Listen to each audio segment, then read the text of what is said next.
अस्सलाम वालेकुम व्यूअर्स, उम्मीद आप सब लोग खैरियत से होंगे। नाज़रीन, कहते हैं कि टाइम इज़ मनी। अगर टाइम आपका वेस्ट हो गया तो इट मीन्स कि आपका पैसा ज़ाया हो गया। अगर आपने टाइम वेस्ट कर दिया, उसमें आपने सेविंग ना की, उस टाइम को इस्तेमाल करके उससे फ़ायदा उठा के अपनी वेल्थ क्रिएशन ना की, तो आप वो वाली वेल्थ क्रिएशन नहीं कर पाएंगे जो कि आप पहले कर सकते थे। लेकिन क्योंकि आज की वीडियो का जो मौजू है वो ये है कि जो आदमी अपनी एज की रिटायरमेंट के करीब पहुंच चुके हैं, यानी उनकी एज 50 को पहुंचने लगी है या 50 प्लस होने लगी है, या अगर 50 से कम भी है और वो अपनी रिटायरमेंट की तरफ जा रहे हैं, लेकिन वो ये फील कर रहे हैं कि उनके पास आगे की लाइफ के लिए इनफ सेविंग नहीं है। ये वाली वीडियो अगर आप किसी भी एज में हैं और आपके पास इनफ सेविंग्स नहीं हैं और आप इनफ सेविंग्स करना चाहते हैं, अपने एसेट्स बनाना चाहते हैं, तो कौन से वाले वो 6 ऐसे इकदामात हैं, 6 ऐसे पॉइंट्स हैं जो कि आज से अगर आप उठाएंगे, आज से अगर आप उन इकदामात के ऊपर चलेंगे तो आप सेविंग्स की तरफ जाएंगे, अपने एसेट्स बनाने की तरफ जाएंगे और अपने फ्यूचर के लिए वेल्थ क्रिएशन कर पाएंगे। इसमें नंबर 1 है रिव्यू योर इन्वेस्टमेंट्स। अच्छा, रिव्यू योर इन्वेस्टमेंट का मतलब क्या है कि इसमें 2-3 चीज़ें हैं। एक तो ये हो सकता है कि लेट से आपके पास एक प्लॉट है और वो आपने काफ़ी अरसे से लिया हुआ है। लेट से आपने 60 लाख का लिया हुआ, अभी वो 80 लाख का हो गया या 1 करोड़ का हो गया और उससे 5-6 साल हो गए हैं। अब वो पीक के ऊपर पहुंचा हुआ है, अब वो आगे बढ़ने में स्लो हो जाएगा। तो इसका मतलब है आपको रिव्यू करना चाहिए कि यार ये 1 करोड़ की अमाउंट है, यहाँ पे फंसी हुई है, मैं इसको सेल करके किसी ऐसी जगह के ऊपर 5 प्लॉट ले लूँ, इंस्टॉलमेंट के ऊपर 3 ले लूँ, 2 ले लूँ, ताकि मैं अपना सर्कल भी चलाऊँ और फर्दर प्रॉफिट भी फास्ट हो। एक तो ये चीज़ हो सकती है। दूसरा ये हो सकता है कि कुछ लोग ये करते हैं कि उन्होंने प्लॉट लिया होता है अपनी जॉब के टाइम में और वो उनकी ये ख्वाहिश होती है और वो पैसे थोड़े थोड़े जोड़ते रहते हैं कि जब मैं रिटायरमेंट के करीब होऊंगा तो मैं इसके ऊपर घर बनाऊंगा। अब वो रिटायरमेंट के करीब होते हैं या रिटायरमेंट ले लेते हैं, तो उसके बाद जो भी उन्होंने पैसे सेव किए होते हैं 25, 30, 40 लाख, उसके ऊपर वो घर बना के वहाँ पर रहना शुरू कर देते हैं। प्लॉट उन्होंने शायद 60 लाख का लिया है, वो 1 करोड़ का हो गया है, ऊपर से वो 40-50 लाख कंस्ट्रक्शन पे लगाते हैं। 1.5 करोड़ की प्रॉपर्टी है उनके पास, वो उसमें रह रहे हैं, लेकिन ये है कि मंथली उनके पास इनकम नहीं है।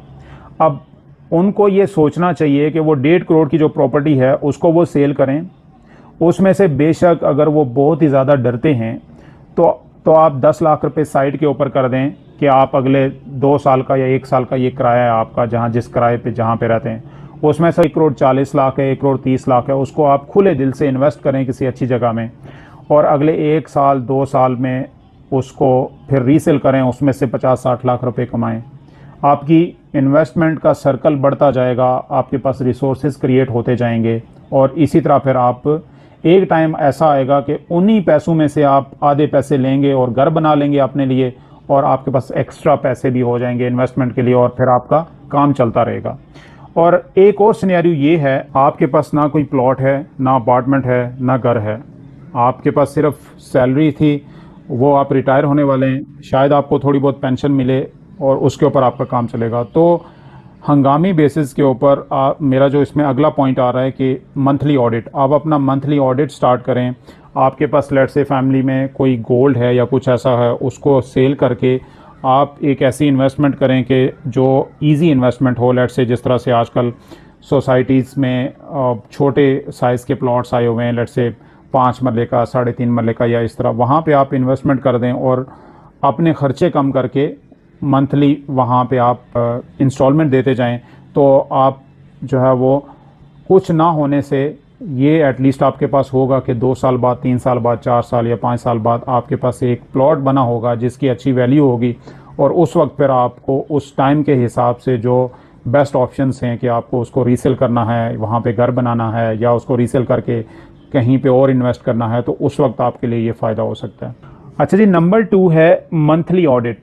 इसमें आप ये भी कर सकते हैं कि अभी क्योंकि आपकी जॉब चल रही है, आप रिटायरमेंट के करीब हैं, तो आप ये रिव्यू करें। अगर आपके पास कोई भी प्रॉपर्टी वगैरह नहीं है, कोई प्लॉट नहीं है, कुछ नहीं है, तो आपको फिर अपने उस लेवल में रह के तो आपको अपने मंथली जो खर्चे हैं उनका ऑडिट करना बहुत ज़रूरी है। जो खर्चे हैं उनका मंथली ऑडिट कर सकते हैं आप।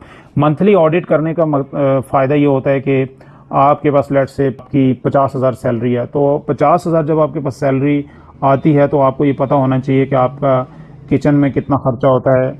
जब आप ये चीज़ नोट करेंगे, एक पेपर के ऊपर लिखेंगे, तो फिर आपको आइडिया होगा कि किचन में मैं एक्स्ट्रा स्पेंडिंग क्या कर रहा हूँ, मैंने लास्ट मंथ क्या एक्स्ट्रा स्पेंडिंग की है जो कि मुझे नहीं करनी चाहिए। लेट से आप मार्केट जाते हैं, वो चीज़ भी आप लिखते हैं, तो फिर आपको वहाँ से भी आइडिया होता है कि मार्केट में मैंने इस मंथ में क्या एक्स्ट्रा स्पेंडिंग की है। और उसके बाद फिर लेट से आप कोई अपने लिए क्लोथिंग ख़रीदते हैं, कोई शूज़ वगैरह ख़रीदते हैं, या आप अपने बच्चों को देते हैं, तो उसमें आप ऑडिट में सब कुछ आपके सामने आ जाएगा। तो जिस मंथ आपने ऑडिट किया होगा, अगर नेक्स्ट मंथ में आप जाएंगे तो फिर आप कुछ ना कुछ वहाँ से सेविंग कर पाएंगे। अपनी फैमिली को भी आप बता पाएंगे कि ये देखो, ये वाली चीज़ हम एक्स्ट्रा कर रहे हैं, अभी हमारे हालात नहीं है, हमें थोड़ा सा कंट्रोल से चलना है। तो ये चीज़ भी आपको हेल्पफुल है आपके लिए। नंबर 3 है जी, नेवर स्टॉप लर्निंग।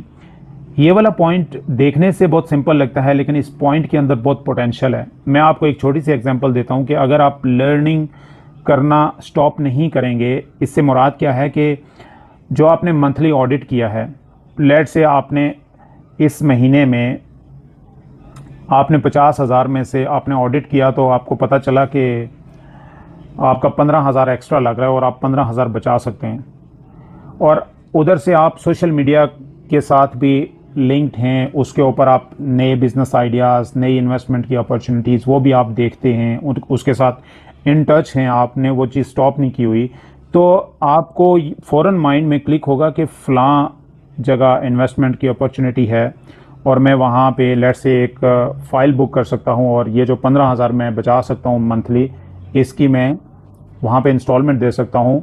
आपके पास कुछ थोड़ी बहुत सेविंग है, डाउन पेमेंट देके आप वो फाइल बुक कर सकते हैं। मतलब आप जो लर्निंग का जो आपका एक प्रोसेस है, उसको कंटिन्यू रखने का फ़ायदा ये होता है कि आप जितने भी मार्केट में उतार चढ़ाव आते हैं, अपॉर्चुनिटीज़ आती हैं, वो आप उससे वाकिफ़ होते हैं। कोई भी चांस मिलता है तो आप, कोई भी अपॉर्चुनिटी आती है तो उसको आप ले सकते हैं, ये उसका फ़ायदा होता है। नंबर 4 के ऊपर है बी एक्टिव। अब बी एक्टिव होना क्यों ज़रूरी है? इसलिए कि आप एज के ऐसे एक स्टेज के ऊपर हैं कि जहाँ पे बंदे को सुस्ती होती है और काम करने को इतना ज़्यादा दिल नहीं करता। लेकिन ये है कि आप अगर सुबह सवेरे उठेंगे, नमाज़ पढ़ेंगे और अपने आप को डिसिप्लिन करेंगे, चीज़ों को टाइम्स के ऊपर करने की आदत आप डालेंगे, या अगर आदत छूट गई है दोबारा से उसमें आएंगे आप, तो उससे क्या होगा कि आप खुशी से चीज़ों को, नई अपॉर्चुनिटीज़ को भी देखेंगे, अपनी सेविंग्स को भी देखेंगे, आगे बढ़ने की आपके अंदर एक ख्वाहिश पैदा होगी, और फिर इस तरह से चीज़ें स्मूथ होंगी और आपके टारगेट्स जो है वो अचीव होते जाएंगे।